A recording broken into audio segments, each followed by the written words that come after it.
রক্ত দিব না।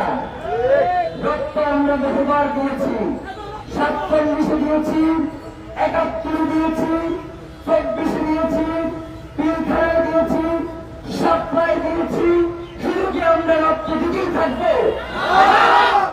ভাইরা, এই বাংলার জন্য ইনসাফ কায়েমের জন্য যদি একটা দেওয়ার আগে আমরা রক্তের বদলা কখনো সুশীলতা হয় না।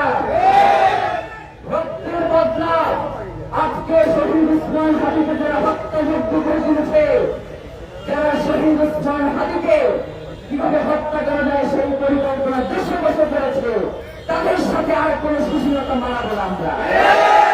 তাদেরকে বাংলাদেশের মাটিতে তাদের জানাজা এবং দাফনের ব্যবস্থা করবো আমরা। আমাদের জীবনকে জাহান্নাম বানাতে চায়, আমরা শাহাদাতের মধ্যে দিয়ে তাদের জীবনকে জাহান্নাম বানিয়ে দেব। আমরা শহীদ উসমান হাদির রক্তের সাথে কোন ধরনের বেইমানি সহ্য করবো না। প্রিয় ভাইরা, শহীদ উসমান হাদি আপনাদেরকে বারবার একটা কথা বলতো যে আমি 5 বছরের জন্য বাংলাদেশের রাজনীতি করতে আসি নাই, আমি বাংলাদেশের রাজনীতি পরিবর্তন করার জন্য এসেছি। যারা বাংলাদেশের রাজনীতিকে ক্ষমতা এবং দখলদারিত্বের মাধ্যমে রাজনীতি করতে চায়, আমি তাদের জন্য বাংলাদেশের রাজনীতিকে কঠিন করে দেওয়ার জন্য এসেছি।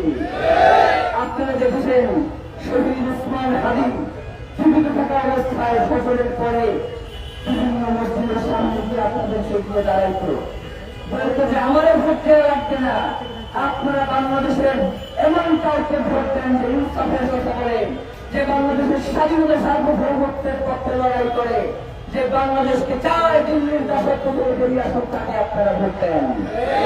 সুতরাং শহীদ উসমান হাদির যে আদর্শ, যে শত্রুর সাথে আমাদেরকে ইনসাফ করতে হবে।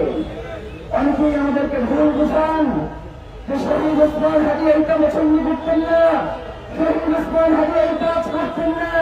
আমরাও বলি শহীদ উসমান হাদি যেই কাজ করতেন না, আমরা সেই কাজ করবো না। শহীদ উসমান হাদি সহিংসতা পছন্দ করতেন না।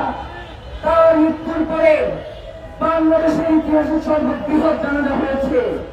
এই 12, 14, 15 লাখ লোককে যদি আমরা বলতাম যে শহীদ উসমান হাদির রক্তের বদলা নিয়ে আপনাদেরকে এই ঢাকা শহর থাকতে হবে, তারা তার রক্তের বদলা নিয়ে এই ঢাকা শহর থাকতো।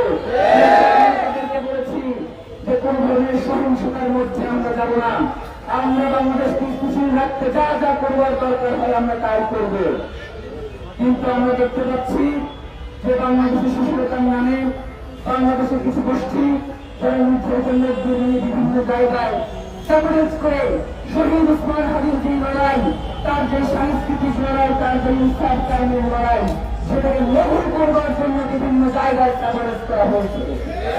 এবং প্রতি সময় আমরা দেখতে পাচ্ছি যে তারা শহীদ উসমান হাদির যে আদর্শ, সেই আদর্শকে বিলীন করে দেওয়ার জন্য